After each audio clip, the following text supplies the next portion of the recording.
Good afternoon.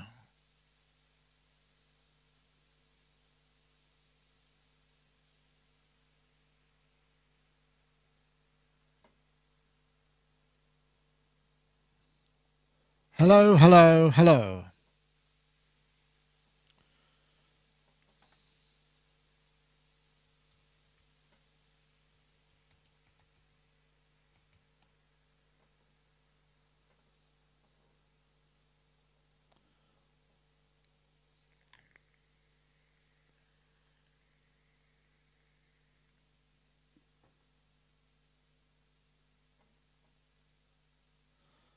Hello, hello. Right. Do you have me here? I am here. Yeah, let's just do that. Yep, here I am.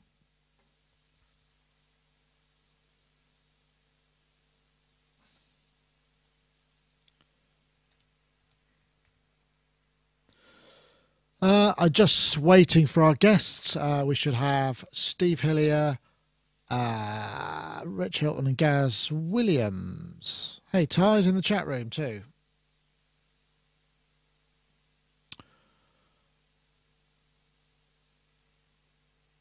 Right. Anyone be watching the World Cup then? Can't believe England won their first game. However, jammily, if that's a word you might understand. 1, 2. Volume up a bit. 1, 2. Yep, I can hear myself. Okay.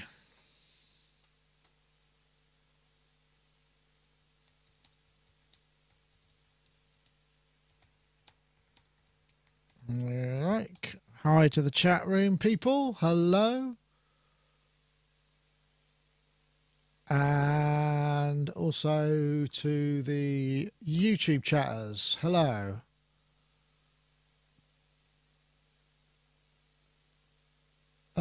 We have mentioned the Nick Chandler. We have mentioned the Prophet X. We mentioned it in our post Super Booth issue, and also when it came out, I think, or when it was first revealed.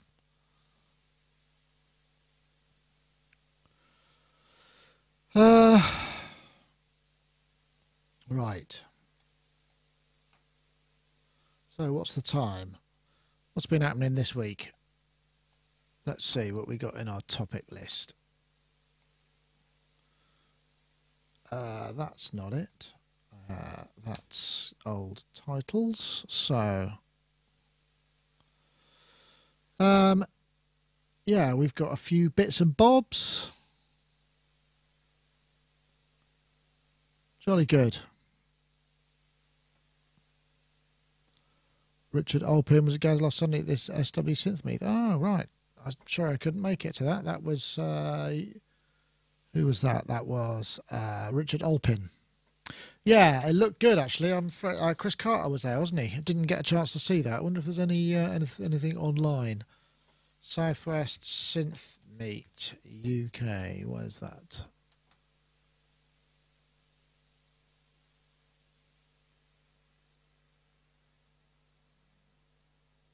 Live sets from Chris Harter, John Healy and Finlay Shakespeare. Excellent.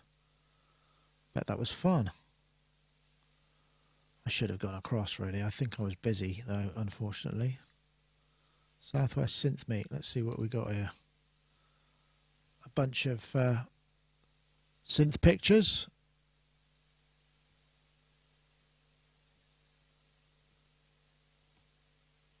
Okay. Looks like it was fun. I'm guessing these are pictures from there. It was at Rough Trade in Bristol, wasn't it?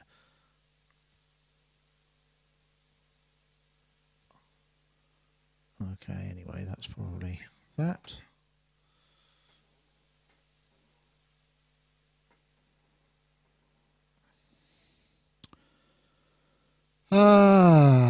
Okay, so we're just waiting for our guests to arrive.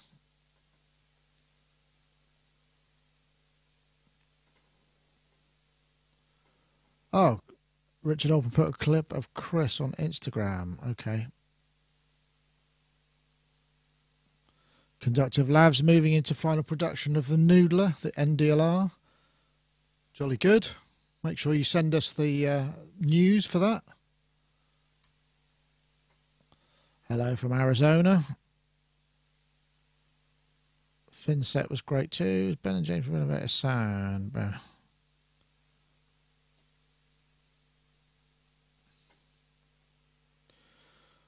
Right.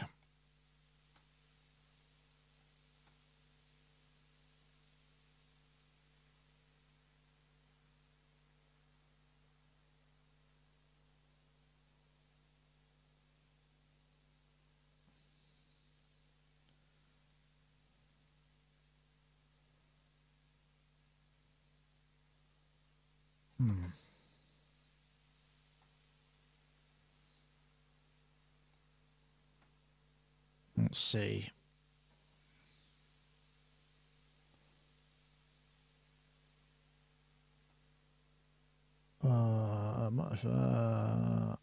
Okay. Right, it feels quiet. I think there's lots of people watching football. Some of you probably aren't as fascinated as we are in the UK, perhaps. Our team won the first game, which is an unusual occurrence. So everybody feels like, well, the press are going crazy and saying we're going to win it now, which I think is highly, highly unlikely. So, yes, I just watched a little bit of the Portugal versus Morocco. Morocco were brilliant and just couldn't quite make it to a draw. So, unfortunately, they're out, which is a real shame. Right. Yeah, £1 sample pack. Did anyone see that? That was pretty cool, wasn't it? That's the Wave Alchemy synthetic drums, not synth drums for £1. Yeah, I have to say that was a bit of a smashing bargain, that. Something wrong with my colour on this thing by the looks of it, but never mind, that should be orange and it looks red, but hey, in fact.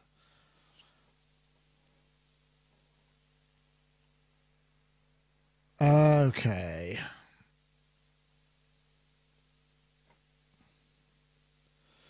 There we go. Lots of football comments now. Everybody's got your own team. That's the thing about having an international audience and an international soccer championship. You know, everybody's going to have something that they prefer. But unless you're Italian, of course, because they didn't make it this year, which happens. I don't think. I'm trying to think. We didn't make it to the European. I should also point out I am not a soccer buff or football buff in any way. It's just, you know, once every 4 years, it's nice to have it. Something to watch. Right, so we've got all of that. That's what I need to do.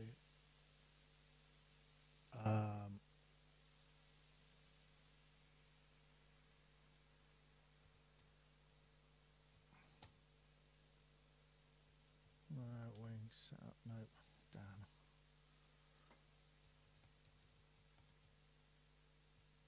Forgot to set something there. Let's get that going. Episode 537, and I need the live dashboard, and then I'll be there. Do beg your pardon.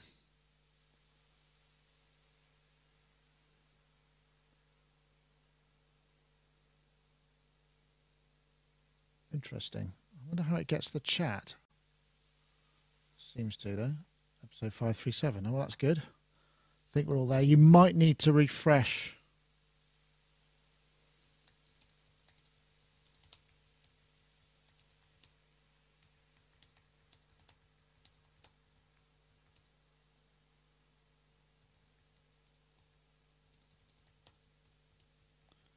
Straight, I'm not sure. I forgot to set that up before I went live.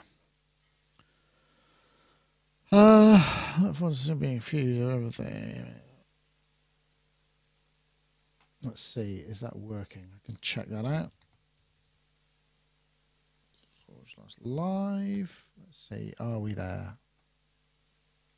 Yeah, we do seem to be. Probably. IRC working for anybody? Doesn't seem.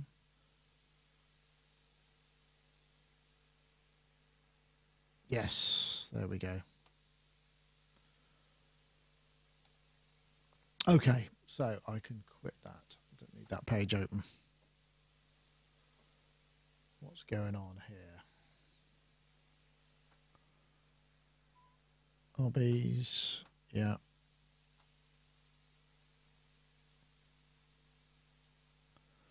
In case I was wondering, there's a delay in the stream on infinite Wi-Fi internet but mobile data. I'm not sure what...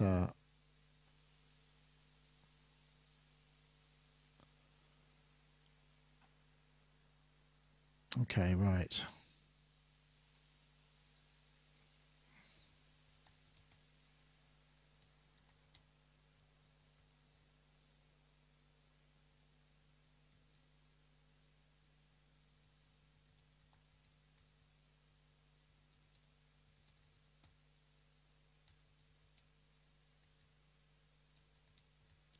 Ah, who's that? That's Steve. Hey, Steve, hello. Steve with some synth action in the background. Yeah, there they are in their glory. So I better turn this off. I've got My Bloody Valentine blaring out here really loudly. I can't hear the it. only way to listen to them. But no, there they are. It's gone. Excellent. There we go. Right, how's it all going? Yeah, it's all right. It seems to be working. Everything seems to be working here. So we got you, we got me. We're just waiting for Rich, who's going to be joining us from a hotel somewhere in the UK, I believe, and Gaz, who will probably be joining us from his place. So we're just waiting for that. So I could go 2s up, and that would still go at us both here, and then I can keep an eye out for when people come. There we go. 2s up only works with the first caller. I mean, I suppose I could dial it in, but it gets really complicated, and then I'd have to set up loads of MIDI controllers to select who's in the second shot, and it's just like, oh, you know what? Okay. Life's a bit short. Yeah, I have noticed in the last couple of days that not only is life really too short, but there's 24 hours in a day is just not enough. Somebody should do something about that. 24 hours a day.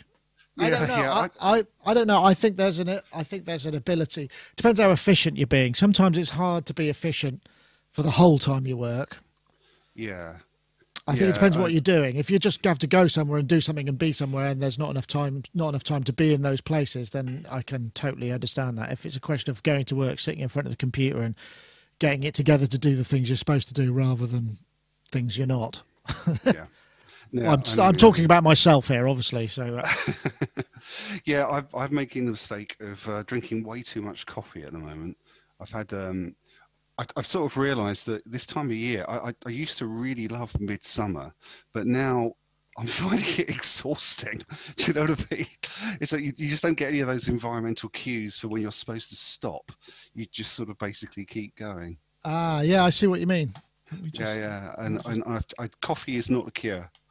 I don't really do much of that. I'm not a cough. Let's have a look. I might just drop a bit of your top end off. Let's see if that's better. Okay. That's better. Yeah. I had a fun week this week. So this week I was called in to do the sound for a theatre group as like an end of small school in Bath called Bath School of Acting, and the 5 graduate students put on a show, and they said, "Oh, could you do the sound?" And I thought I would because my daughter's involved with some of the same people, so I thought, yeah, I'll do a favour because it'll save them a bit of cash and, you know, get a good marks and all that. So it was really good, I have to say, brilliant. I loved it, and I recorded it. I just took a auditorium stereo mic and a feed off the desk, and it sounded bloody great. And it was interesting because everyone was going, God, it sounds so good, and I was just thinking, well, I haven't done anything special. But what I have noticed is in theatre, particularly musical theatre, what tends to happen is people set the desk and then generally leave it alone, and they don't ride it like you would an actual rock show or a music show where you're actually, you know, adjusting all the time. And that's all I did. I mean, I'm not particularly good at my job. I just happen to be hands-on rather than just sitting there going, I don't know, it says here that that's supposed to be like that. So that's where, you know what I mean? I think, I do. I think this is one of the things that, you know, musicians don't realise when they're playing live is that the mix engineer can do, you know, in some cases can work some minor miracles, but ultimately what they're doing is amplifying what's already there. So if you've got like a school act that are really good, then like, as you say, there's not a great deal of work to do. But if you're a band that, you know, even in the rehearsal room, it's not sounding that great, a mix engineer live, it can't really change that. They're just essentially working with what they're given from the musicians. Well, the thing is, there's a lot of they all had head mics or you know, those taped on radio mics. And the thing is, they were doing a lot of, there were certain bits where they were doing kind of showing their combat skills, and so they just get moved or torn off. So you have to watch for that and try and kind of make sure, damn, I need to turn the mic up, because obviously it's not near their mouth anymore. So you have to kind of, it's that sort of stuff that throws you, because I mean, they may well be good, but if they're not on the mic, there's not much, you know, you have to try and compensate in some way. What are these combat skills? Are they doing? Well, karate, no, it's, you know, like fake fighting. It's the sort of, you know, all of that sort of stuff. Oh, yeah. You know, they have to do a section of that, because the idea is what it's supposed to do is show to the people in the audience, and then there are probably a few people who come and see that thing from the school they want to go to or whatever it may be, and so they watch to see what they're like. You know, there's singing, dancing, acting, combat skills, all of that kind of stuff, I guess. You know. Yeah, I get it. So it's good though. Enjoyed it. And now the only problem is now I've got all the tunes stuck in my head, because I then took I put the whole thing in Reaper, and I just automated all the applause down, because obviously the stereo mic, the applause is really loud compared to the PA, so it's just went through and did all of that kind of stuff and added a bit of top end and things, and it sounds, you know, it sounded really good. Yeah. But it does highlight the bits where it's like, oh dear, I didn't get that quite loud enough, did I? That mic, oops, you know. I suppose also. Gentlemen. Oh, we have a Rich Ardio. Hey, Rich, how are you? Let's go. I'm good. How are you? Excellent. Are you wearing a Sonicstate t-shirt? Wow, it's very vivid. It's almost exactly the same cut. Awesome. Where in the world are you, Rich? I'm in London. Ah, okay. Back in Londinium. Excellent. Indeed. So you must have you been through any time zone since we last spoke, or have you been pretty much on the same hemisphere? Same part of the world. We've been to Ireland and back since we last spoke. Excellent. That sounds fun. And a lot of things I saw. I'll talk to you about your last night's chance meeting experience a little bit later. We'll save that for the show. Okay. We're just waiting for Gaz, really. Then we should be all set. I'll put it. I've got 4s up there. I think I did. Did I do that? I can't remember. Lighting is a little severe. The lighting. Well, we all have. Yeah, I'm sitting right in front of the window here, so it's like. Oh, hold on. That's really weird. So I could do that. That's brilliant. So I can fill all 4 squares. It's just we get 2 Steves. I was saying, the skin tone's really well matched. And it's like, that's because we've got 2. That's because we've got skin tone. It's the same Steve. Hi, Steve. Hey, Rich. How's it going? How's the South Shore? Yeah, it's all right. It's quite overcast at the moment, but it's pretty hot. It's all right down here. To be honest, yeah. Good. Excellent. Yeah, seeing Brighton this summer. Yeah, it's a nice spot. Yeah, I'd recommend it. It's there's always something to do. I was out last night, and there was just sort of where I was sort of drinking outside with an old friend of mine. There was 2 street entertainers. There was a big gang of football supporters. I don't know what their game is. Well, actually, I just do it's football, but you know, I don't know what they were doing. And then there was a whole load of other people going off to see the Beats. I don't know if you remember those guys. Yeah, they were one of the first gigs I ever saw. Right. I actually sorry to interject here. I saw in Bath. I saw them a couple of times, and one of the times I saw them, there was a large skinhead quotient in the audience, and they went a bit crazy, and they pulled Rankin Roger off the stage by his mic cable.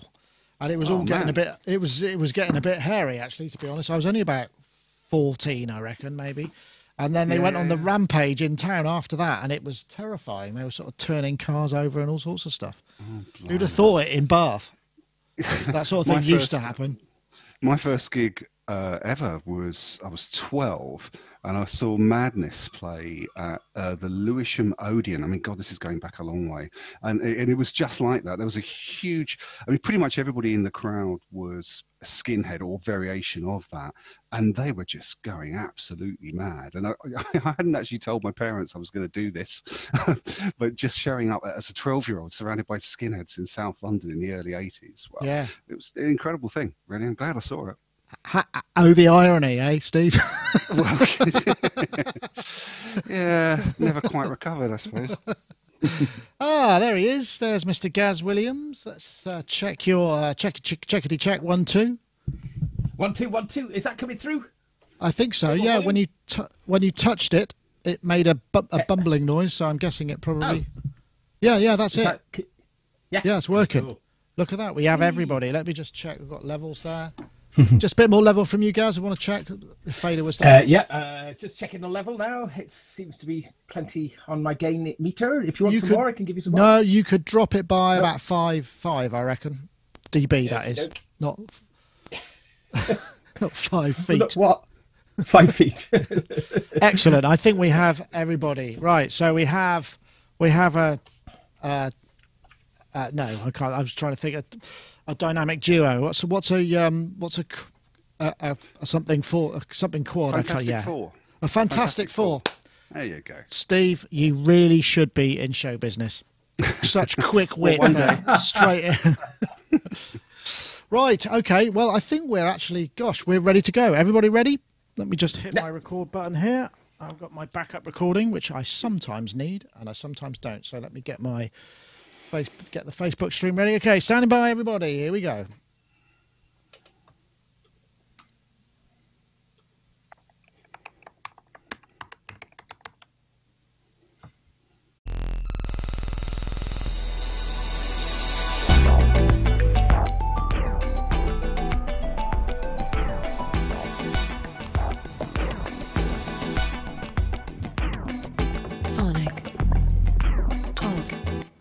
Hello, everybody. Welcome to Sonic Talk, episode 537, recording today live on the 20th of June 2018. We're in the throes of the first round of the FIFA World Cup. For those of you who are interested, I've been sneaking a few matches at work once in a while. And, of course, England managed to win their first one, somewhat unconvincingly, but still.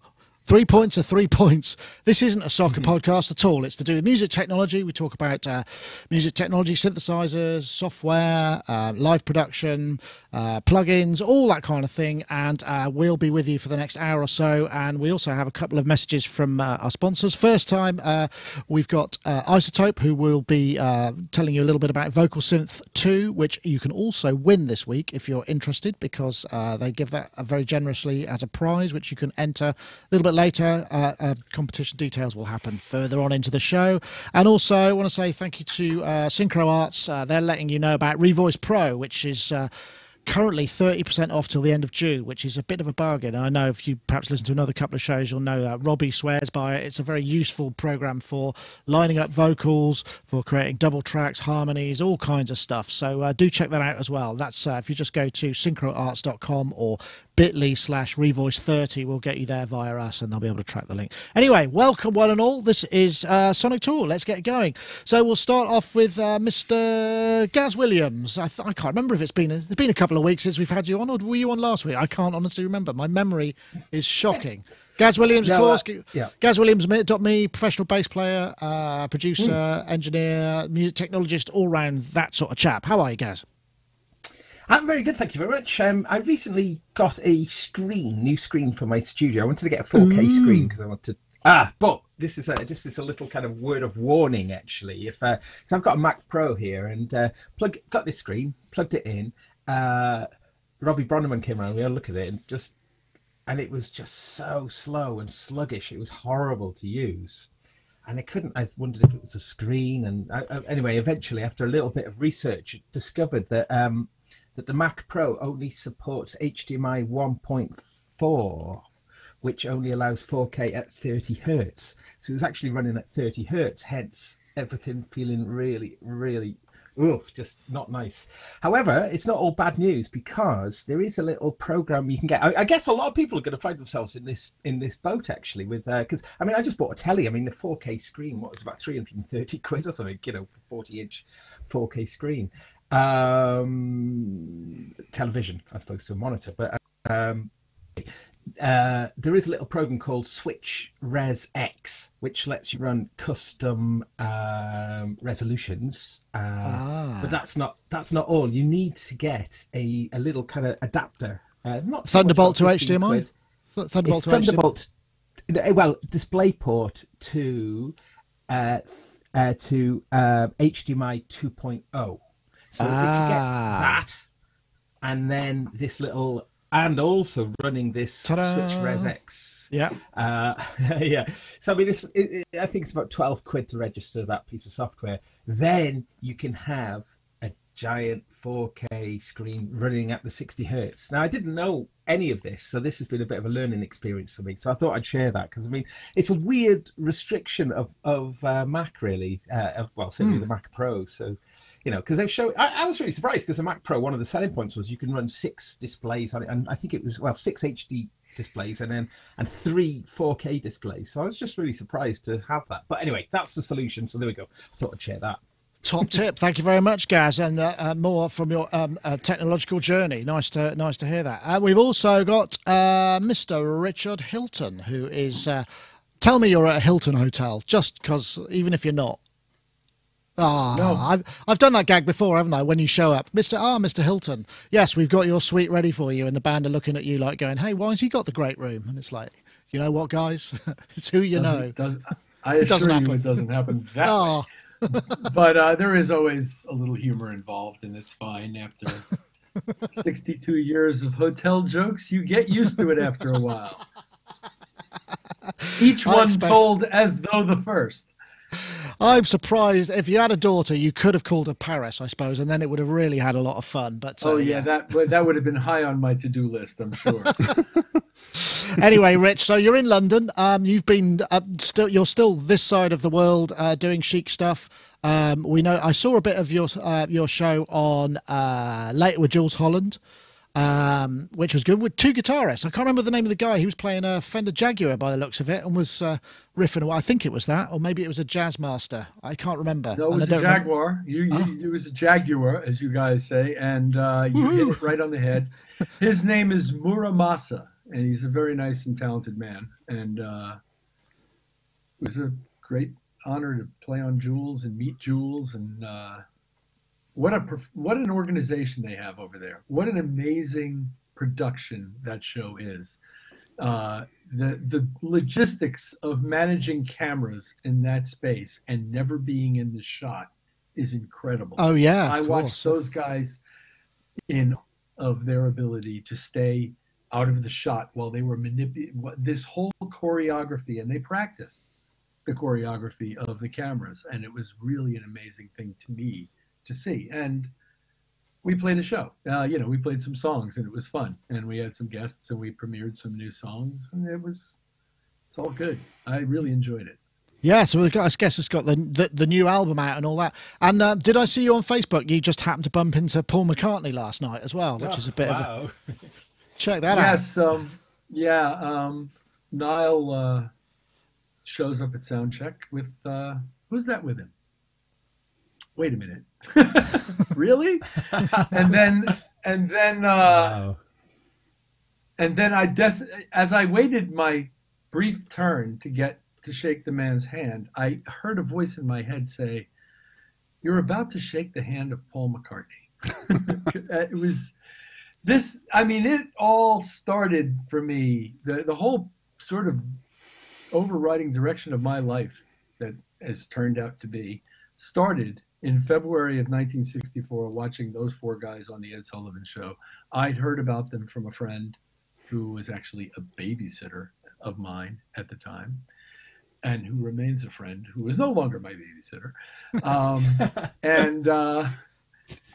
And I sat there, I was just enthralled, and it changed the course of my life. And wow, all of the other heroes that I've had and met and played with, this guy came first, and getting to shake his hand yesterday, I didn't say a word. I wouldn't have known what to say. But I was just so thrilled. I really love you, Paul. You're great. Yeah, it Yeah, must I happen can't. all the Yeah. time. It must all happen all the time, I guess, to someone like him. But yeah, that. Nothing I have to say to him that takes less than a couple of paragraphs at least. So that wasn't going to happen. So what number did? So presumably he was performing with you guys, right? What did? No. What, no, he wasn't performing, and I don't think he was at the gig. Oh, it's just a hello. Which was well attended by a lot of apparently glitterati and models and stuff. It had something to do with fashion, and it's some kind of big party they throw every year near the Serpentine Gallery in the park, and everybody here would know the name of it, but I don't. And I referred to it as the most glitzy backyard barbecue I'd ever played, because it did have that sort of size and venue and feel of playing in somebody's large backyard, well-equipped backyard. There wasn't the smell of barbecue, which was missing from that experience, but it just felt like a backyard barbecue. Nice. Did you see there's a new sculpture, isn't there, in the Serpentine, I think, which is made up of, like, I don't know, slows. I was watching something about it yesterday.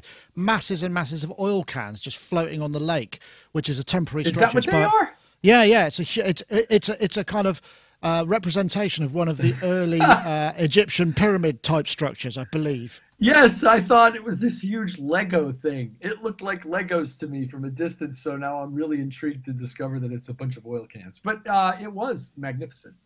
Yeah, very big. Really stunning and striking and very cool, and it just kind of comes up out of the water in the river there. It's very nice.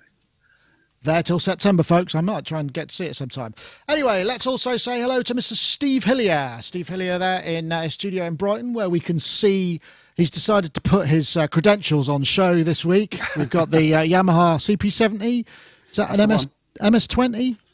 Yep. System 100 and some black keyboards that I can't tell what they are from here. That's on the top there. That's Profit 600, which I've had for a long time, with the Gliggly sort of a processor update, which changes it from being a really sluggish, 1983 analog digital hybrid into just an amazing sounding keyboard. I'd use it as often as I can.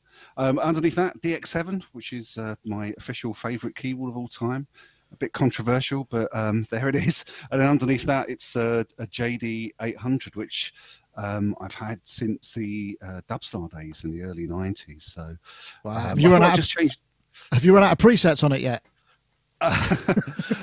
Actually, I programmed, when I first got it, I programmed one thing, which was a sort of a Gary Newman Polymoog sound, and that's essentially the only thing I've ever used it for. But it does sound really good, in a very limited way. But that's the JD800, I suppose. It's nice to look at, I suppose. Yeah. You need some under keyboard lighting to bring out the features, because they look a bit faceless where it is, but something to work on perhaps. Get some fairy lights underneath or something like that. Anyway, Steve, of course, formerly Dubstar, or still is Dubstar. I don't know if is it an ongoing project. I don't know if it is. Or not, is it? Well, it's not with my involvement. I left the band quite a long time ago. Right. Okay. Fair enough. And educator, producer, writer, DJ, performer, all of those things. So let's get cracking then. What do you think of this?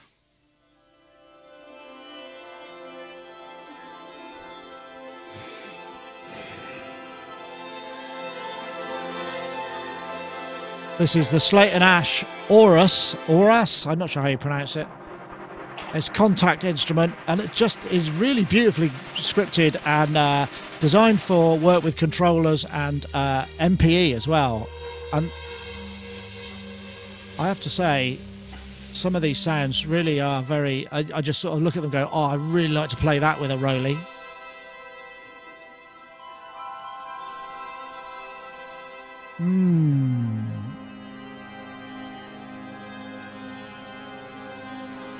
I could listen to that for ages. In fact, I did. I listened to that, and there's another video where they just use MPE controllers only, and I mean, it's a very, it's like one of those libraries where it's almost like a one-finger kind of soundtrack thing, but it feels like they've done quite a lot of work on that movement and that control and that kind of thing. I know, Rich. I'm guessing you probably haven't had time to research, but I know you've got a Rolly. Is this the sort of thing? Oh, you did. Okay. Is this the sort of thing that would float your boat, or are you preferring to go for more articulations of instruments that respond more to the actual playing technique in terms of articulation and that sort of thing? Okay, first of all, it interests me because as a Rolly lover, I'm desperate for more sound sources that don't require me standing on my head and spitting nickels to make it work. Yeah. So if this is one of those, in other words, if I don't have to launch 12 instantiations of this thing in Contact to make it work, which is what I have to do now, then I'm all about it, and I love the idea. Now, that said, the sounds, yes, it sounds pretty good to me almost all the time, and then I look at that interface, and it's like 5 knobs in an ADSR. And for $150, I want more than 5 knobs in an ADSR. So that was my response. Now I have to play with it. I haven't played with it. I admit. I'm talking strictly out of just looking at it and listening to their demo. I haven't even seen it operated. So from the standpoint of somebody who is starved for more good sources that I can use easily for my MPE gear, I'm very interested in this thing. It seems a little bit expensive to me for a sound library, basically, and a few tweak knobs. If it was a full-blown synthesizer kind of interface, then maybe I could justify that cost, and maybe I'm being unusually cruel to the poor guys who wrote this thing, but I just think it sounds great, but for what it is, it's too expensive. It's interesting, actually. I think there's a couple more depth to it. If I bring that's the main panel, and then there's another kind of set of macros, so which allow you what looks like a lot more modulation matrix, arpeggio, so there's a bit more going on there. But yeah, it's not a familiar synthesis envelope, but as is often the case with Contact stuff, and certainly imagine the amount of stuff you could get to with MPE. I don't know, Gaz, have you got any Rolly stuff? I can't remember whether you had, because I know you didn't get on with the blocks, but have you got the little guy? Have you got this thing?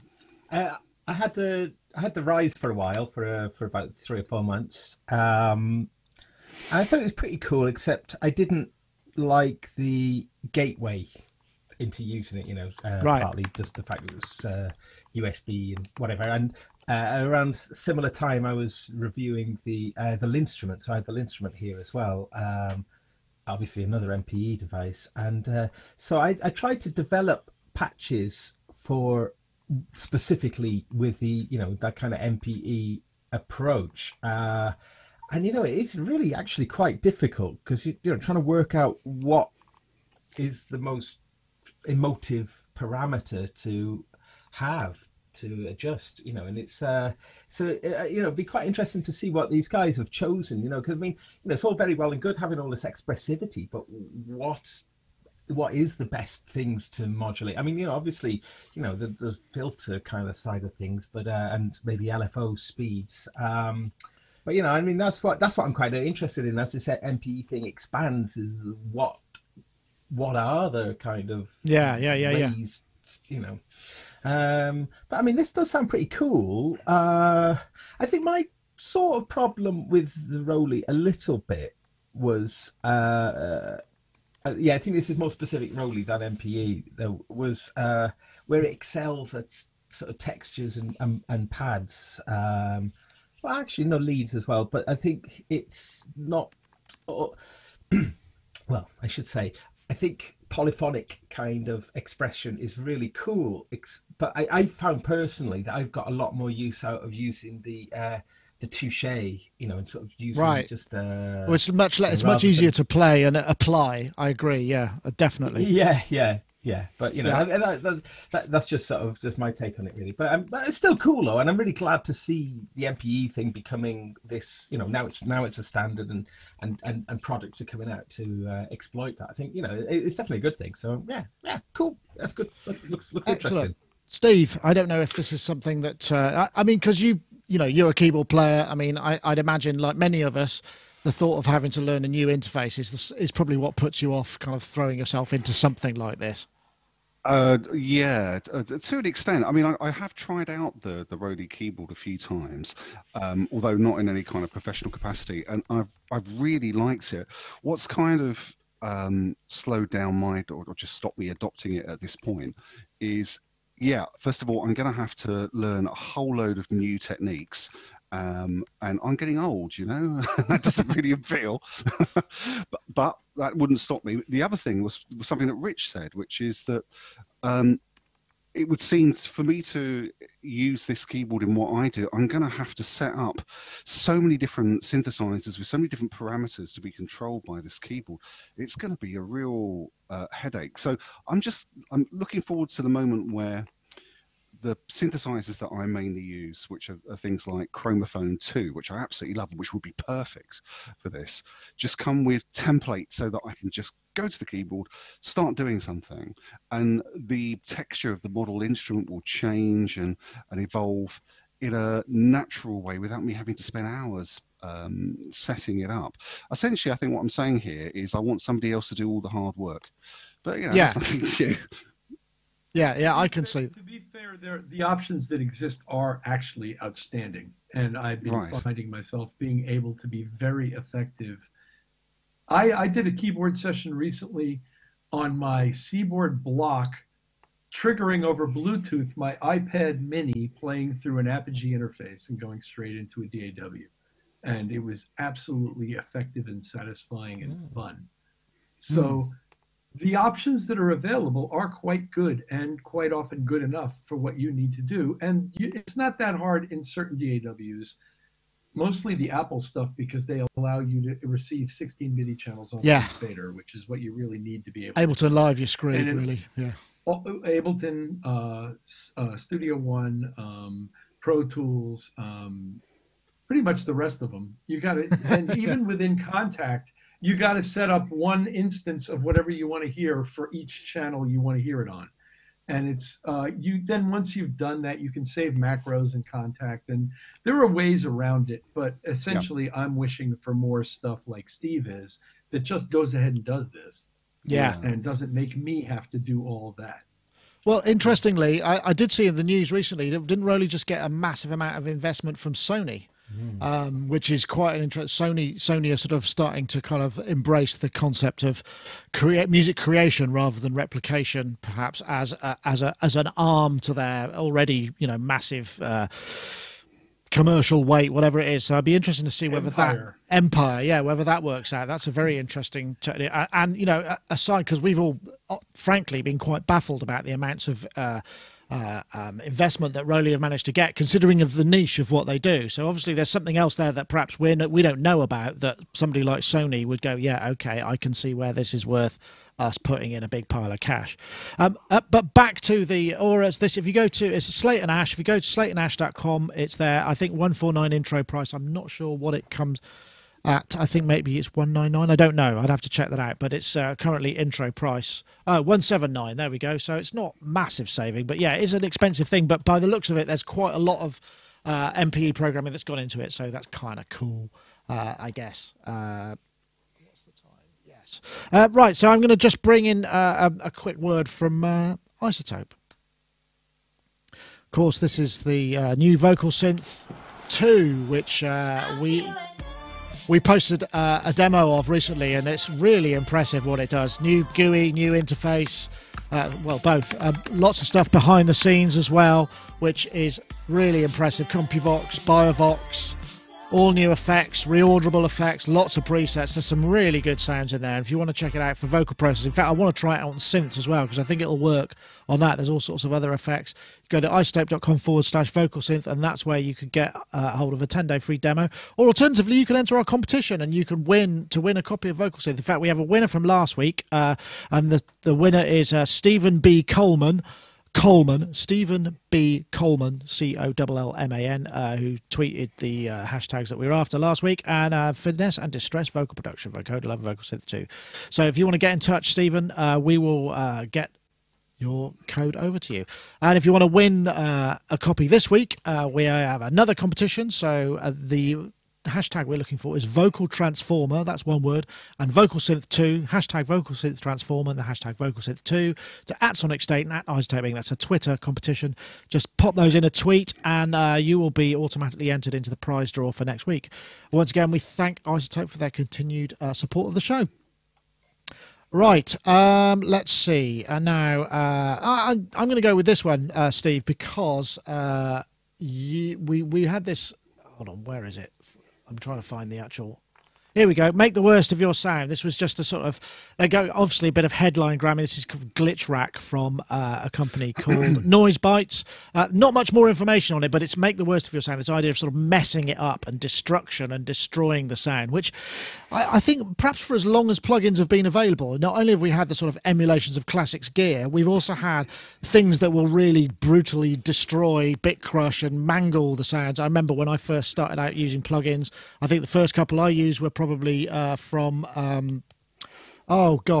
Rough Rider and Combinat, which are from Audio Damage, which were really lovely ways of kind of crunching and breaking up the sound. And I know, Steve, you had you said, oh, I can't make it this week, but if you save the topic, I've got lots to say. So hence, over to you. No, Steve.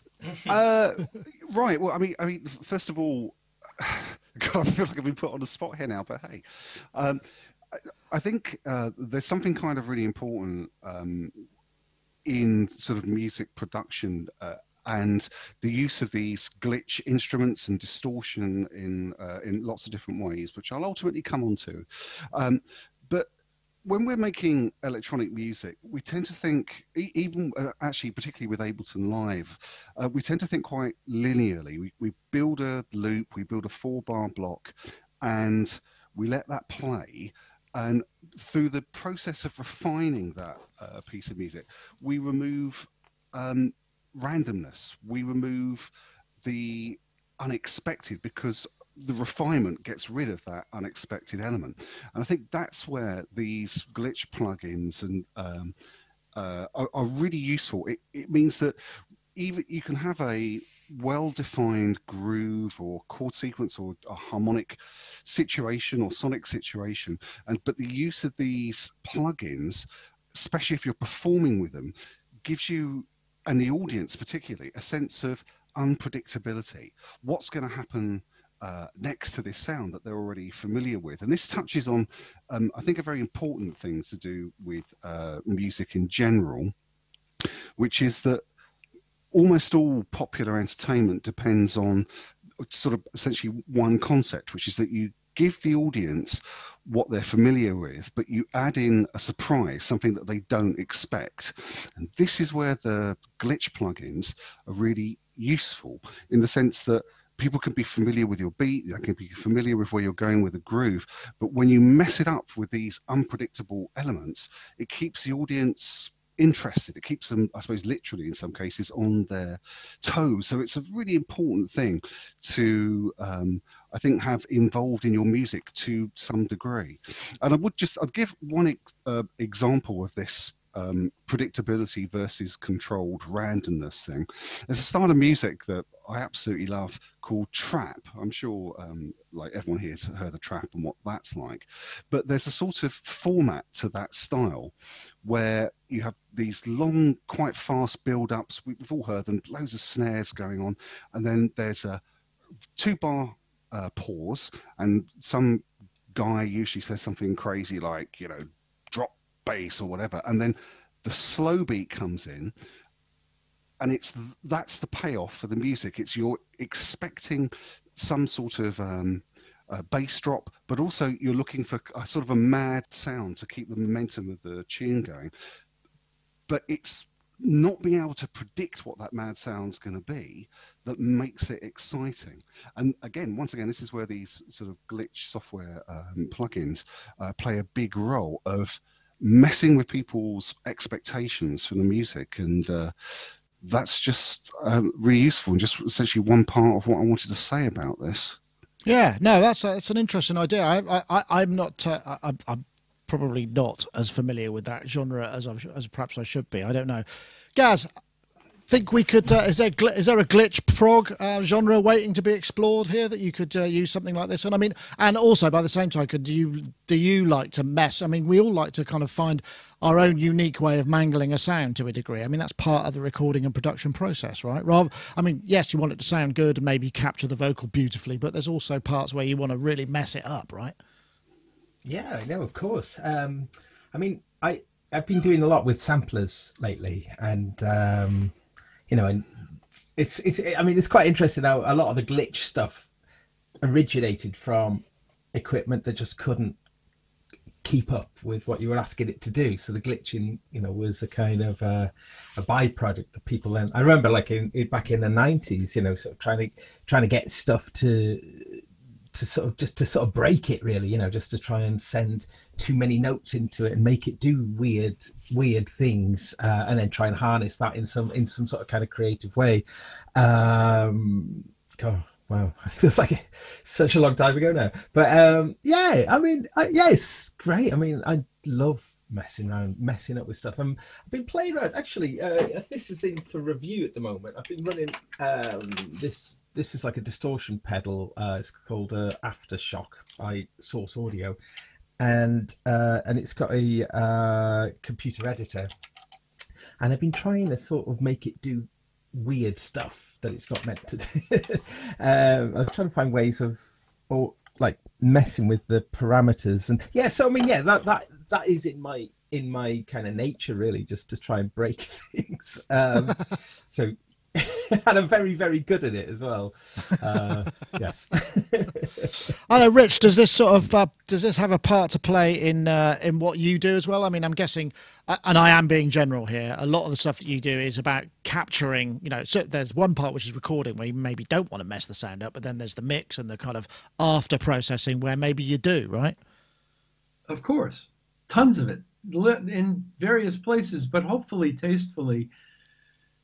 And hopefully not as a gimmick to replace. It is a legitimate arrangement device, just like stopping for 3 beats and picking back up is, or just like doing something interesting in that space, or just like a cadenza is. It's a good, solid arranging device, but if overused to my ears, can become gimmicky pretty quickly.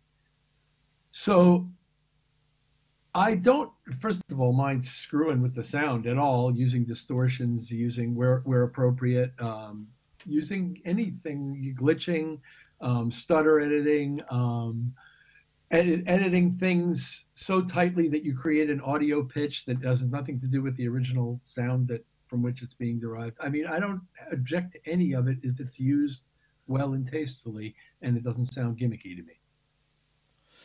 Yeah, I think that's a fair point. I was interested, a couple of people are in the comments saying, and going back to what you were saying, Steve, about how sometimes it's used in place of, actually, I can't be bothered to work out how to do it myself. If I just put this across it, then something interesting will happen, and it means I don't have to come up with it myself. I mean, there is an element of that to a degree, I suppose. Yeah, I think that's certainly true. I think there certainly is an element of that. But my response would be, who cares?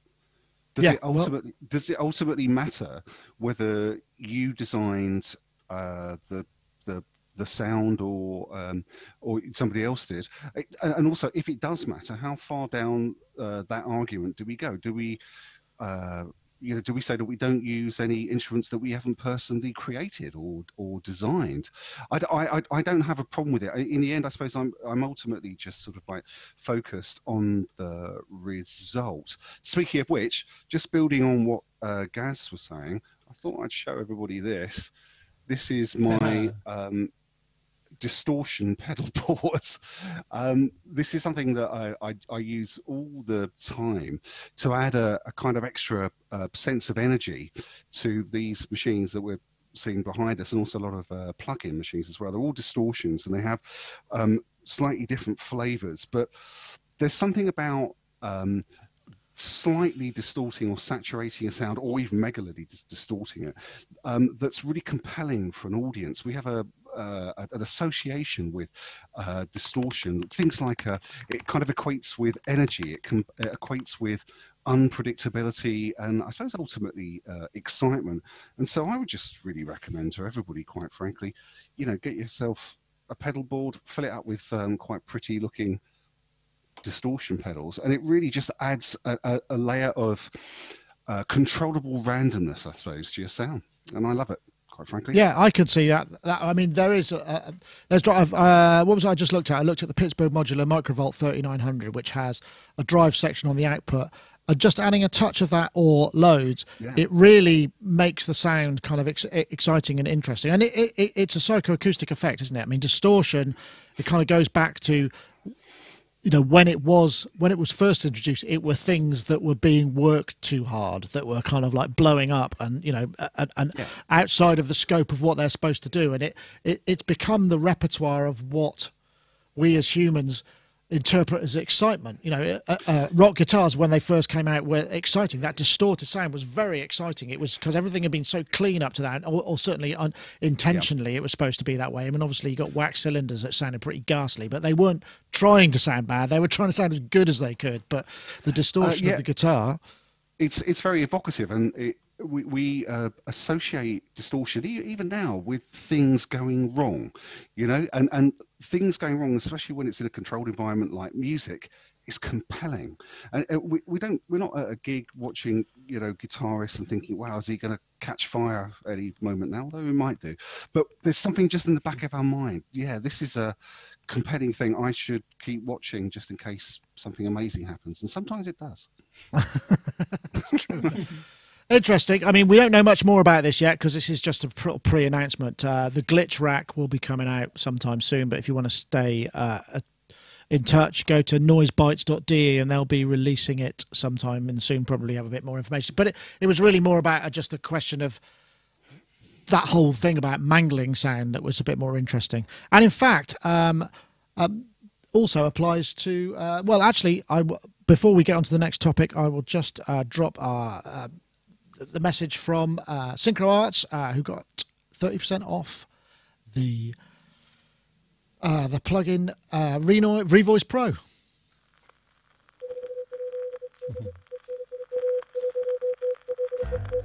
Have you heard about the deal you get from Synchro Arts? It's great for ADR and stacking vocal parts. Get 30% off. Audio's fixed in a blink, harmony's always in sync. You wanna rhyme in time and get into this tune. Get Revoice Pro, now the offer's ending soon. You wanna rhyme in time, doo-be-doo-doo-doo-doo, and get into this tune, doo-be-doo-doo-doo-doo. Get Revoice Pro, now the offer's ending soon. Thank you very much. That is synchroarts.com. If you go to bit.ly/Revoice30, that will get you to synchroarts.com, and there's 30% off Revoice Pro until the end of June. But speaking of messing things up, there was this other thing which I thought was pretty cool, which was this guy. This is the new organismic drum machine from Mr. Vlad Kramer, or Somar Labs, who made the Lyra 8, which I am very enamoured with.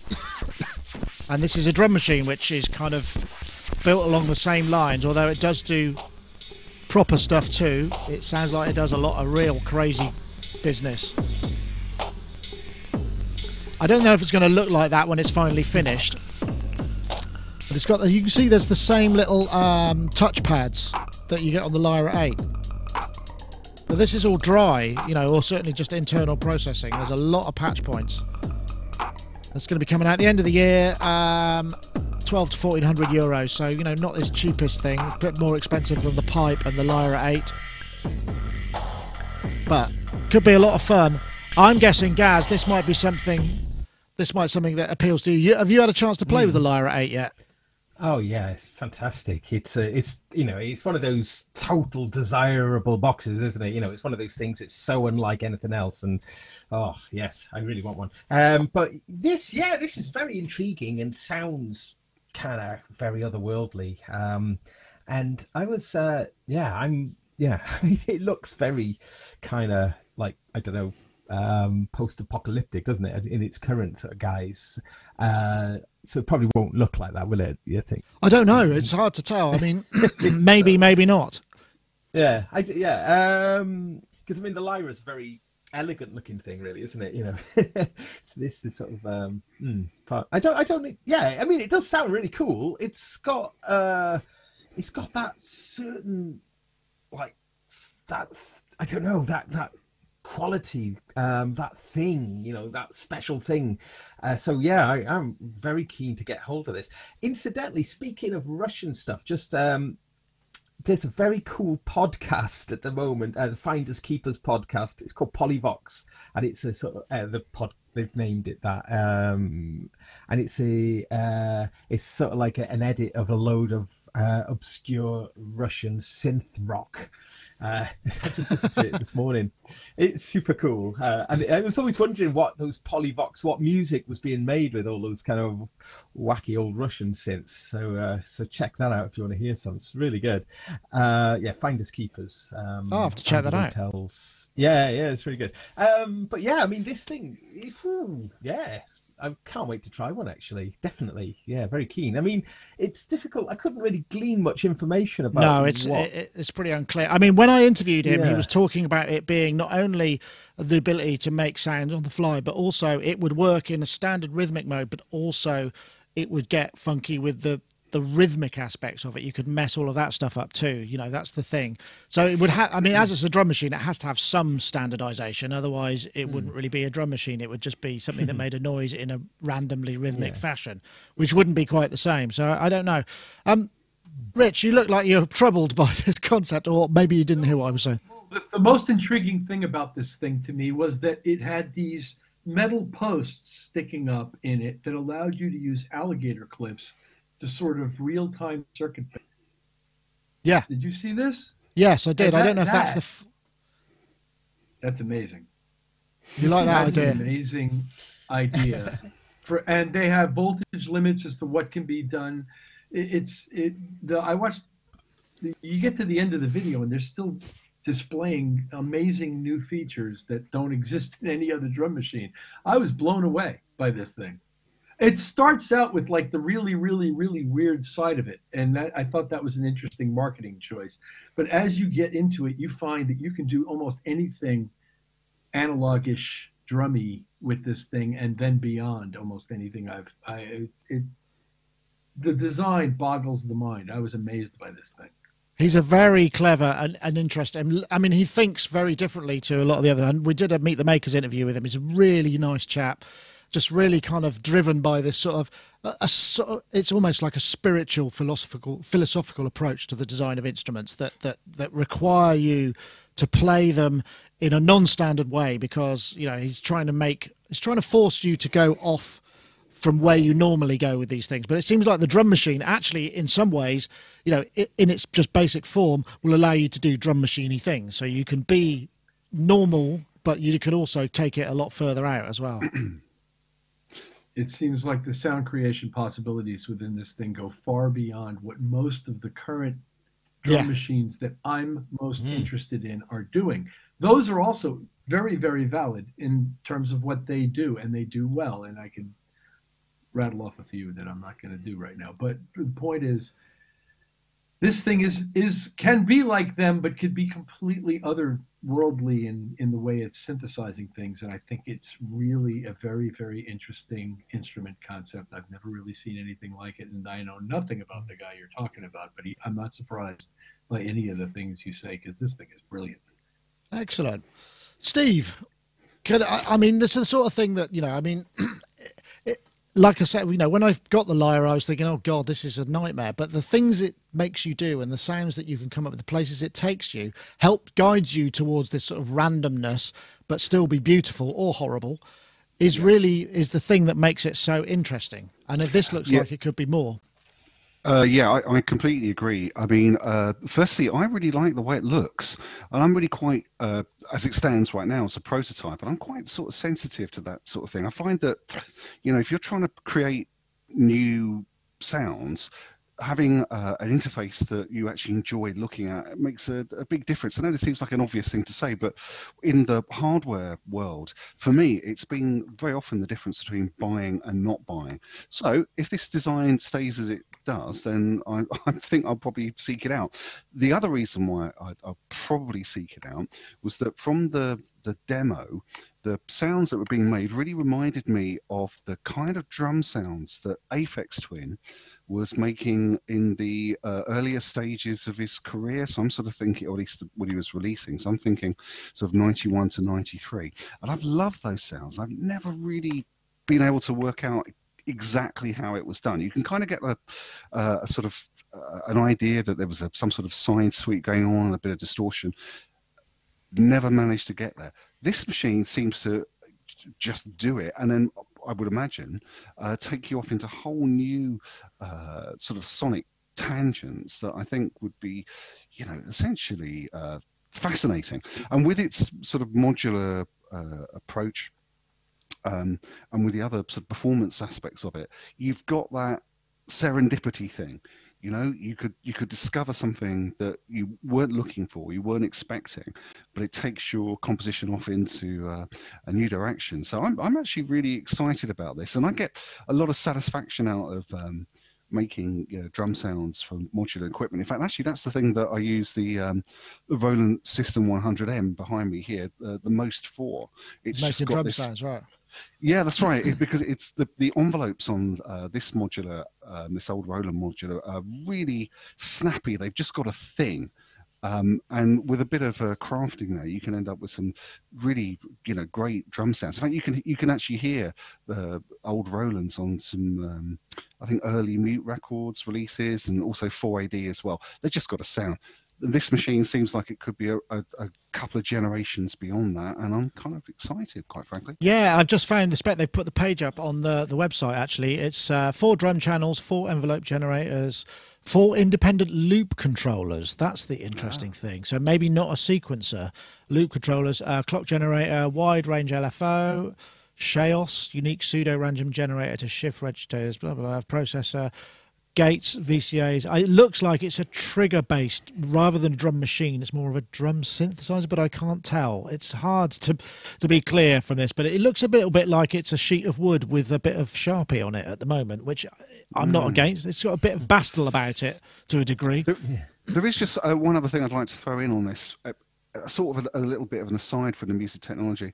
I've noticed in the last year or so that those sort of early Walt record compilation sound, like artificial intelligence, that the kids have rediscovered this, and these sounds are coming back in a new form, but it's sort of built from that DNA. I reckon the pulsar could become like an integral instrument to the rebirth of artificial intelligence. God, that sounded pretentious. I'm so sorry, everybody, but I think you know what I mean. The rebirth, okay, that's a show title. Rebirth of artificial intelligence. Okay, that might be a show title of AI. Right, we'll put that. Sorry. Last. Yeah, that could be a show title. Anyway, well, we could go from one extreme to sort of another.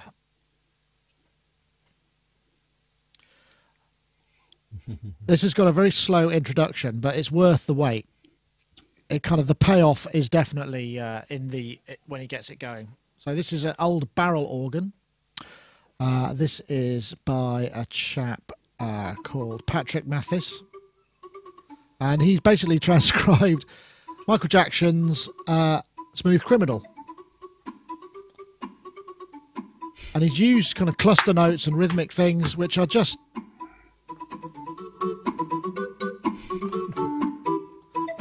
it gets quite advanced.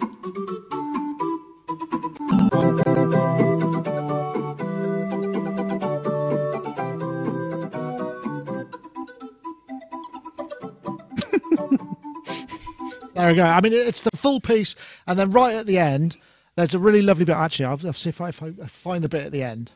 He just does this lovely little kind of. There we go. It's a lovely little bit. It's a lovely little smile.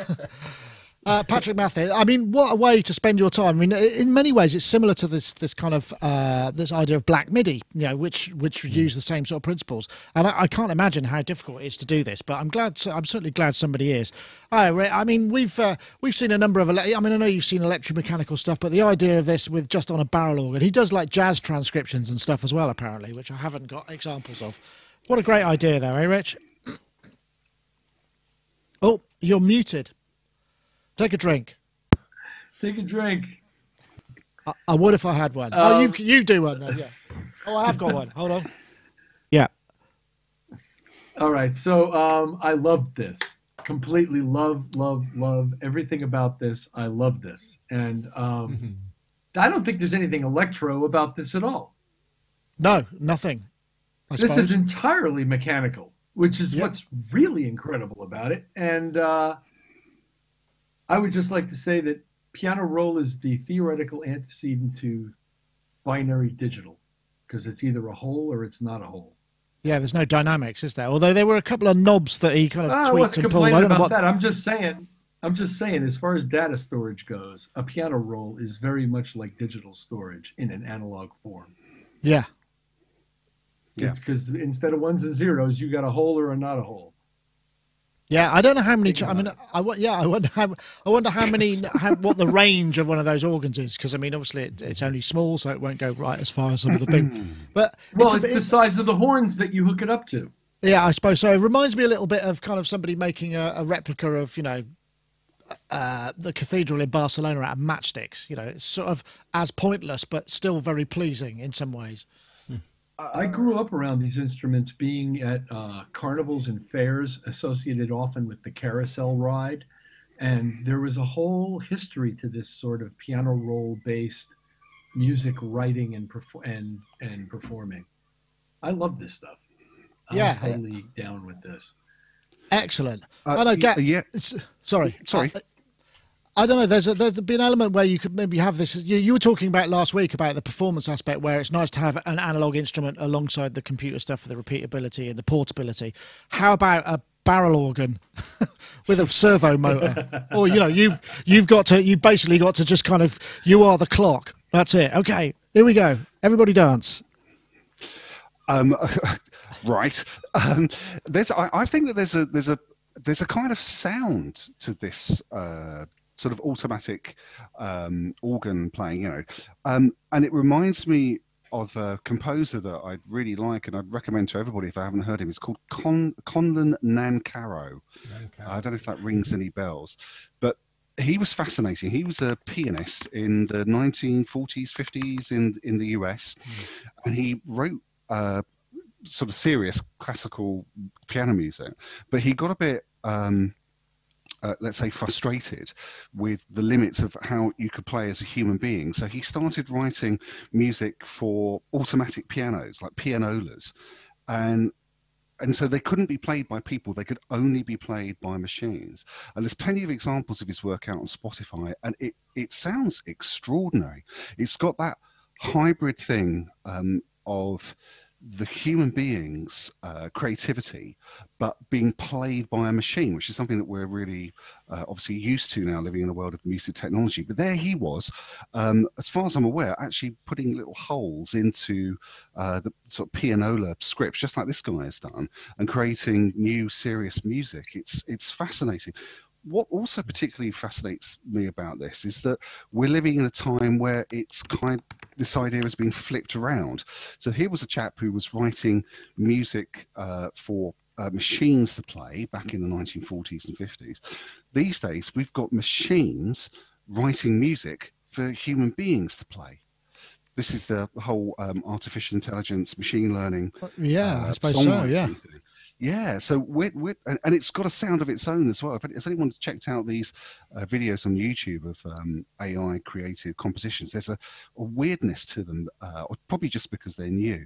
We're living in an exciting time, I think, where the combination of human creativity and or playing is being mixed with machine or computer creativity and or playing, and yeah, it's fascinating. And having a barrel organ playing Smooth Criminal is just the beginning. Yeah, maybe so. It's interesting, Gaz, isn't it? It's almost like, I mean, I guess the process of creating those kind of piano roll scores, it must be almost as boring and frustrating as maybe using something like Page R on the Fairlight or really early MIDI sequences. I imagine. Could you imagine? You know, you start off with your thing and then you punch a hole and then maybe you got to tape it over because you realise it's in the wrong place or whatever, and just getting that whole thing. There must be a real skill to it. I'm hoping nobody's written some software for it to happen. Is that... Well, I mean, I was just wondering what would happen if you actually put some black MIDI scores through this barrel organ, you know, because I don't know what the note range is. I mean, what the restrike rate is on the vowels, I suppose, as well. Yeah, you don't really have to crack that handle. How does it work with the handle, though? I mean, with those things, are they geared so the handle? Do you control the tempo with the handle? Yes. Yeah. So it's a bit like when you play a hurdy-gurdy. You know, a lot of the skill of a hurdy-gurdy is keeping that rhythm of the crank going. So, okay, all right. So you'd have to really work it. That's cool. I mean, it's like because Steve talking about Conlon Nancarrow, you know, who I've often described him as like the Aphex Twin of his day, really. You know, taking things in such a bizarre directions and making music that was absolutely impossible to do in other ways, which totally validates it in my opinion. But yeah, I mean, I'd love to see what you could do with these things if you really pushed it, because there's no limit on the polyphony on there, is there? I mean, you know, if you I suppose however many pipes you've got would be the limit, but right. Oh, the pipe's not. It's not. All right. Okay. Yeah. Because they're just little ones. I've found some Conlon Nancarrow. I just want to see what it sounds like. I'll play it in the background to see if it works. Oh yeah, it's pretty bonkers. There we go. Hold on. Sorry, I'll try and turn that. That's all right. No, I like it. I'll keep that rolling. Yeah, great idea then. Yeah, there's a museum somewhere in London I haven't been to yet. There's like a museum dedicated to all sort of these orchestrions and player pianos and who could forget that amazing Pat Metheny sort of kind of crazy thing that he built. Do you remember that? Was it the Orchestron? Orchestrion, yeah. Orchestron, yeah. Yeah, that's right. God, that was just. I think that's one of the most amazing things. So yeah, it is, but it's still a lot. I suppose it's sort of the equivalent, though, isn't it, of like man in shed or person in shed, doing something that sort of almost seems completely willfully difficult and complicated. I mean, in the same way, it's hard. It's hard to learn to play an instrument with such brilliance, but to make it more difficult somehow. It was conceived as a recording medium of its day. I suppose There were recorded performances of Rachmaninoff and James P. Johnson and Scott Joplin and Fats Waller and all kinds of people that were done this way. And then what happened was they realized that this thing is like modeling clay. You can write music on it if you choose to. You can use it to record, but as I said before, it's a hole or it's not a hole. So if you make holes, you make music.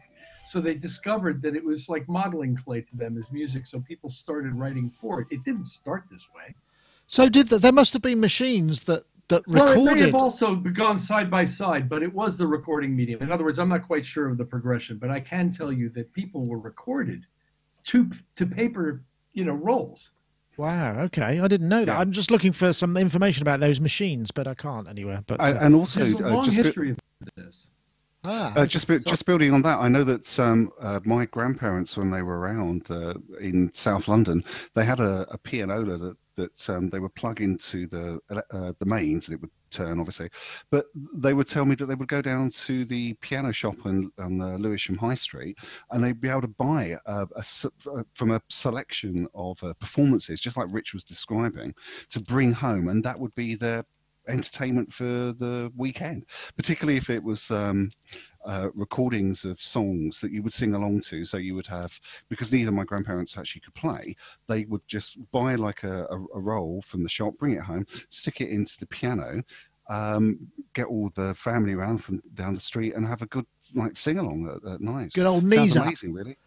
Yeah, a Cockney knees up, but somehow in South London instead. Wow. And I guess I hadn't really thought about it. Of course it would have been a recording. Yeah. Interesting. Anyway, I just thought I'd throw that one out there. That was great fun. Oh, blimey! Someone on fire? Who's that? Ah, Rich, you got to evacuate.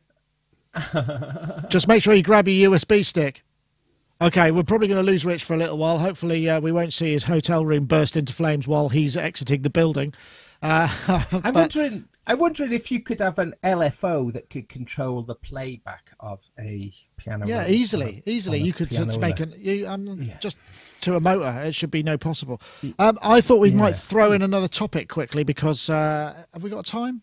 Has everybody got time for another quick topic? Did you see this one? Go for it. Oh yeah.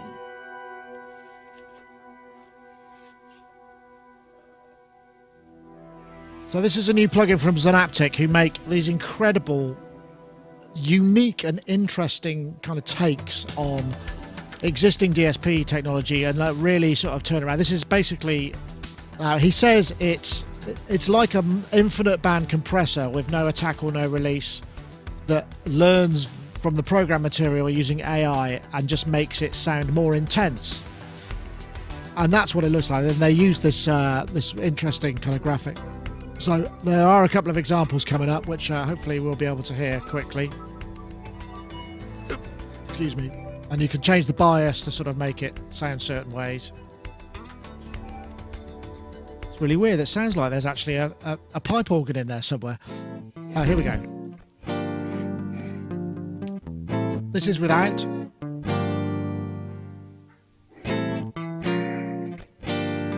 So it's a kind of make it sound better kind of plugin, but it does more. It's more than just that. It's doing some very clever things. Wow, that's massively stereo. I don't know if you can hear that. I don't know if this. Yeah. So anyway, this is yet another brilliant piece of Synaptic stuff. I know, Steve, you're really into Synaptic things. Have you? Yeah. Presumably, you're on their mailing list and would have got the notification same time as we did, right? Yes, and I've been trying it out. It's fascinating, I have to say. When I first was using it, it sounded like a sort of digital version of saturation. Except that I'm sort of struggling for ways to describe this here. So you could increase the bottom end, but it wasn't just like whacking up a EQ. You could, when they talk about increasing detail within a mix, this is certainly true. I had it running over a mix I was working on this morning, actually, and I forgot it was there, and I thought, and I just switched it off after about half an hour, and it sounded almost immediately like the life had been sucked out of this mix once the plugin was switched off. Now, I'm going to try to be careful with this though, because I know there's a certain amount of excitement that you can get from this sort of stuff simply because it's new. Do you know what I mean? It's new and it's impressive. It's a bit like using an exciter to brighten up your mix. You can lose perspective on whether it's actually improving what's going on, especially the clarity in the mix, or whether your ears are tired.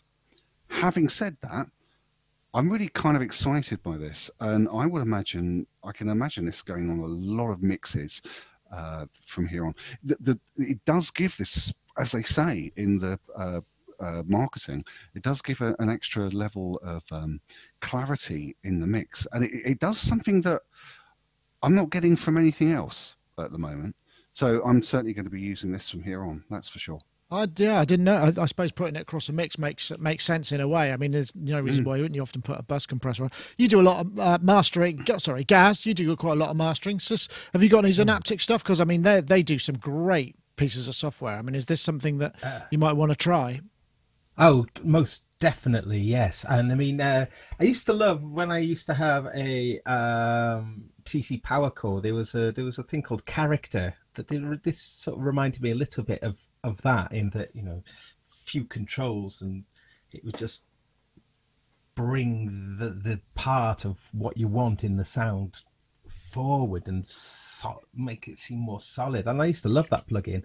They were very guarded about what was the underlying technology with Character, so I'm not sure what was actually going on under the hood. And similar to this, there was only just a few controls, and I think that few controls is something that's highly appealing about this, you know, that literally it's an amount and then a bias. Just I think the bias just sort of bias it between a brighter and a darker. I think, yeah. Well, at a basic level, they actually have a few different. Sorry, guys. They actually have a few different sort of bias profiles within the plugin that you can select from. So you can have.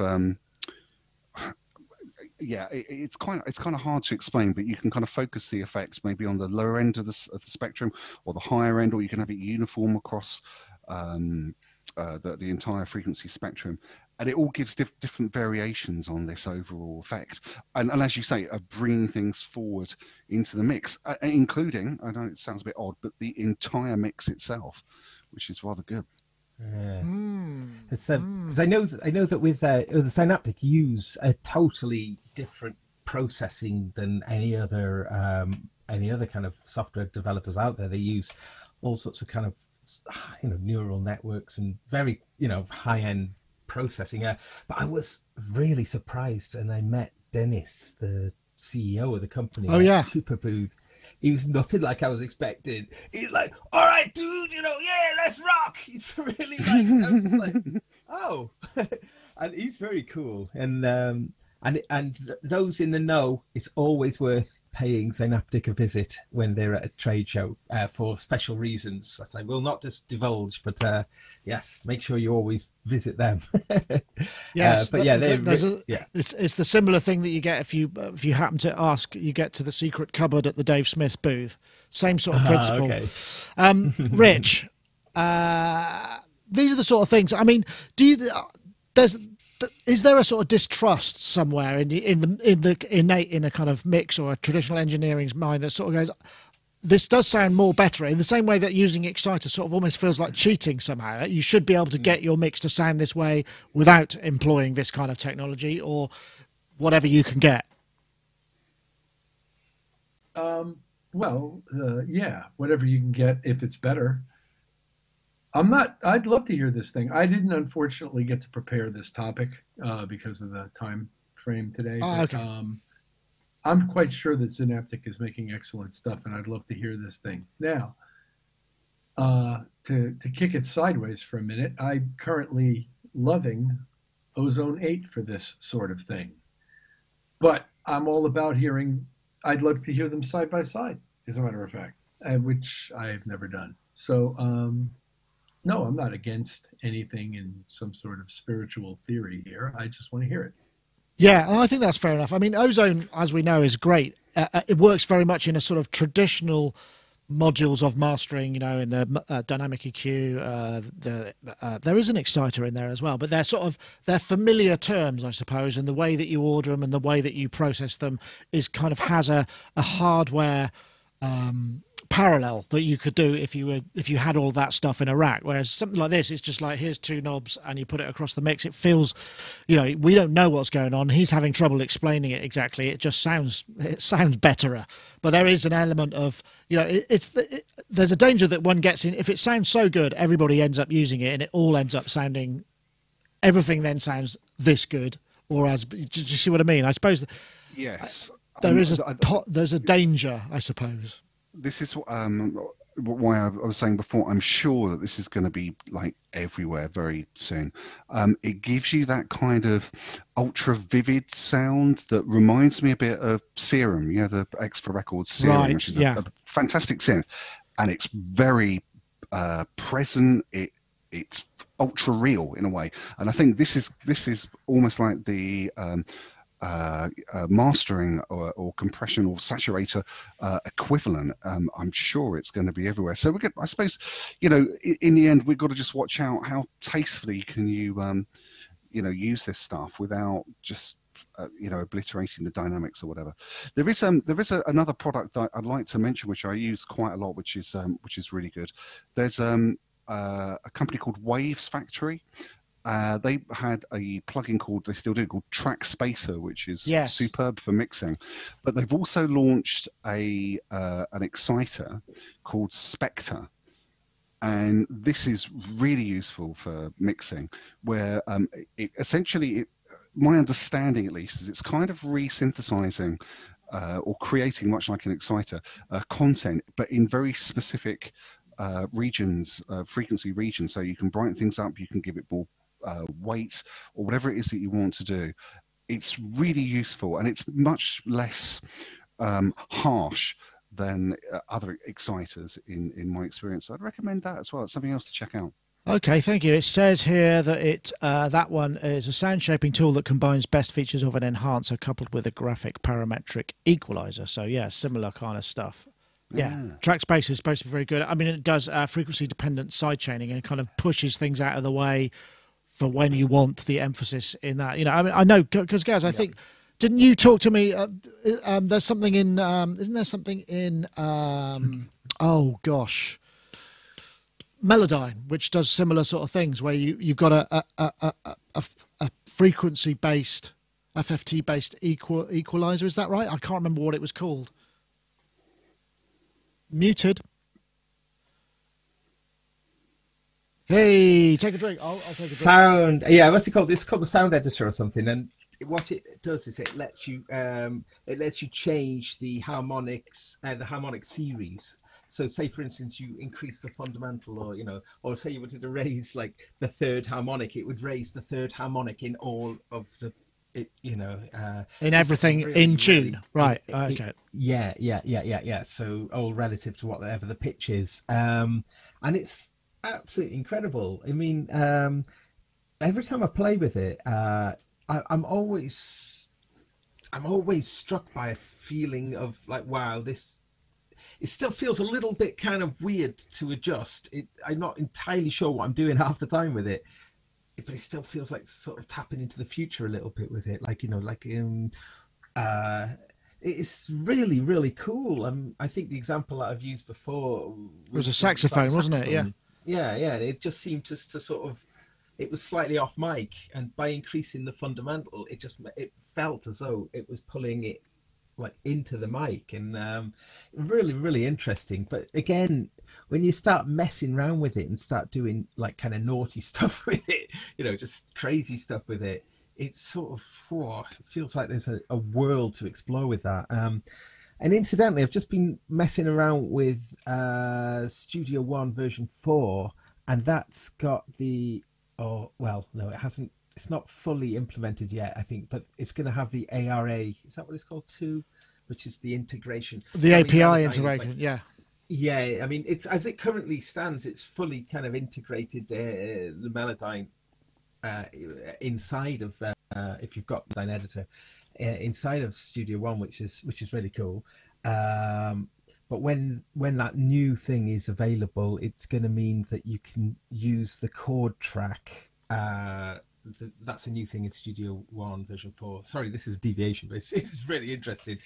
You're going to be able to use the chord track and Melodyne concurrently. So when you change the chords, it's actually going to use Melodyne's kind of DNA. Wow. For, manipulating the notes. That's a bit that's a bit too mind blowing. I'm sure there'll be some like that, some of those demos where you're just going, oh, it's witchcraft. I tell you, I know, Rich, you're very familiar with the Melodyne process. Have you used that? What is it? Harmonic EQ or harmonic shifting stuff that Gaz was talking about? I haven't used the tracking EQs. I have no experience with them. Ah, okay. Interested too, but haven't. Yeah. Well, I'm guessing, Rich, your hotel has reset the fire alarm and everything's okay now. You're not going to be bundled out of the room by some swarthy fireman. I hope not. Nick, it is just called Sound Editor. Sound Editor. Okay. That's the most interesting name, but in Melodyne, the Sound Editor part of it. Ah, okay, right. Thank you. Well, I think we'll probably wrap up now, because I know we've been going on a little bit longer. I added that extra topic there just because I felt I could. I want to say thank you very much to everybody for joining us. Thanks to you guys in the chat room on the YouTube side. That's sonicstate.com. That's youtube.com/sonicstate/live, where you can get to that. And also everybody in the IRC chat room, sonicstate.com/live. If you subscribe to our YouTube channel, you'll get notifications every time we put videos out. We just published the Pittsburgh Modular Microvolt 3900 review.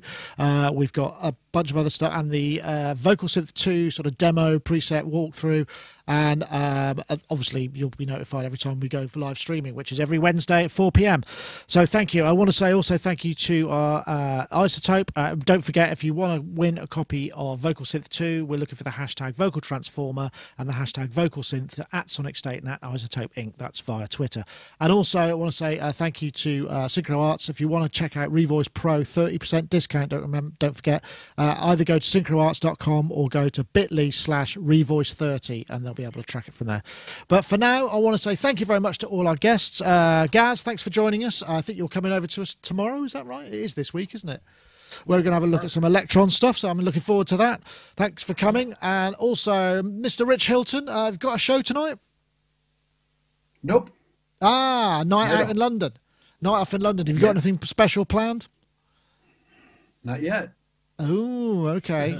If I was closer, I would offer to drive up and show you the sites, but I don't actually know many of the sites in London. But I hope you have a restful evening.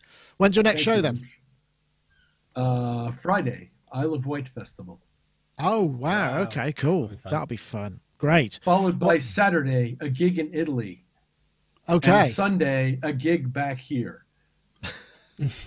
Well, Sunday, of course, 12:30 UK time is the next time the English soccer team play. So you might want to try and synchronize your schedule so you maybe get the chance to check that out if you're interested in that sort of thing. I might be in the air at that moment, but we'll see. Okay. You won't get any of that in Italy, of course, because they didn't qualify this year, which is unheard of. No, it's unheard of. Absolutely unheard of. It's a national, it's an outrage because, I mean, they've won it so many times. That wasn't a dig, by the way. It was just like, it was an astonishing fact. And also, Mr. Steve Hillier, thank you very much for joining us as well. Pleasure to have you on as ever. Thank you for having me. So, as I say, that's it for this week. I want to say thank you very much to everybody. We're going to see you all later. Maybe I'll finish you off with some more of that really bizarre, random... oh, no, I haven't got it anymore. I was going to say the Conlon... what was his name? The pianist? Conlon Nankara. Conlon Nankara. I don't think I've got that window up because it was pretty random. Anyway, that's it for this time. See you next week. Take care.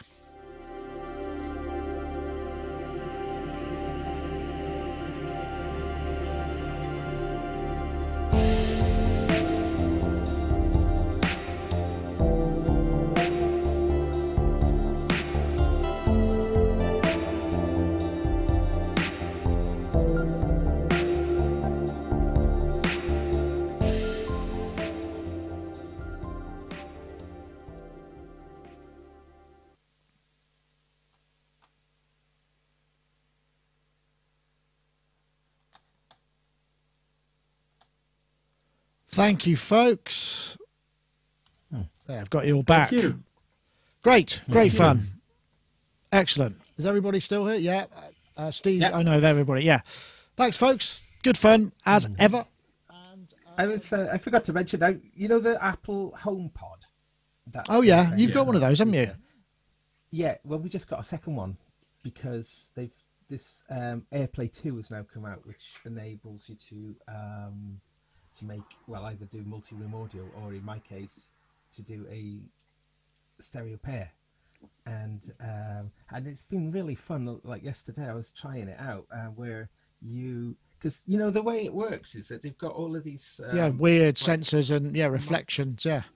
Yeah, so it's constantly monitoring where it is in the room and adjusting what it's sending out. And I was just kind of intrigued to see what happens when you create a stereo pair with them. And I've been trying to and moving them around and putting them putting one really, really high up and then one really low on a chair. So really bad positioning. And then they kind of work out where the other one is. The things help them create a three-dimensional space that they're in, and they locate each other. And then when they make a stereo pair, they take into account like proximity to walls, proximity to each other, and triangulate like this kind of stereo thing. And it's really quite fascinating. It's got